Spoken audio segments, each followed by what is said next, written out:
আজকে আছে একটা শ্যুট, সকাল সকাল শ্যাম্পু করে নিয়েছি কারণ আমার অফিস থাকে, তো কাল শ্যাম্পু করা যায়নি। আর শ্যুটের আগে একটা কপালে কত বড় একটা উঠেছে। এটা হচ্ছে আমার নিয়ম, জানি কোথাও যাওয়ার আগে আমার মুখে ব্রণ নাহলে কপালে এই গোটাগুলো ওঠে।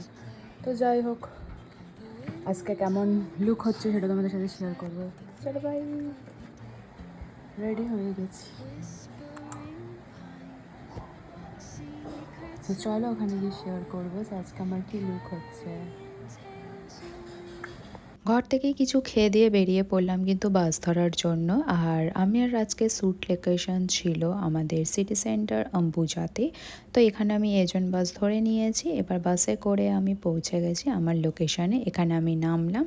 আর ওই যে দিদির স্টুডিওটা, আজকে ছিল স্বর্ণালী স্টুডেন্ট এক্সাম, তো আমি এখানে ওয়েট করছিলাম। তারপরে সবাই চলে আসার পরে আমরা স্টুডিওতে পৌঁছে গেছি। আজকে আমার লুক ছিল রিসেপশন লুক আর একটা সুন্দর মিষ্টি পিঙ্ক কালারের শাড়ি। তো এখানে আমার মেকআপ আর্টিস্ট মেকআপ করা স্টার্ট করে দিয়েছে। এবার একে একে সবাই এখানে রেডি হচ্ছে আর অনেকটা আমার কিন্তু মেকআপ প্রায় হয়ে গেছে। এরপর ব্রেকের পর আমার এখানে হেয়ার করা হচ্ছে। হেয়ার করার পর এই হলো গিয়ে আমার ফাইনাল লুক আর এটা হলো গিয়ে আমার মেকআপ আর্টিস্ট।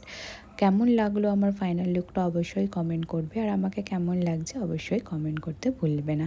এরপরে একে একে ফটোশ্যুট, ভিডিও, ছবি তোলা, তারপর দিদির লাইভ করা সব কমপ্লিট হয়ে যাওয়ার পর এবার আমাদের প্যাক আপ। আমরা কিন্তু এবারে সবাই বাড়ি চলে গেলাম। আর আমি কিন্তু মেকআপটা তুলিনি, আর দেখো কতটা সুন্দর মেকআপটা গ্লো করছে। তো চলো, কেমন লাগলো ভিডিওটা অবশ্যই কমেন্ট করবে, ভালো লাগলে একটা লাইক করে দেবে।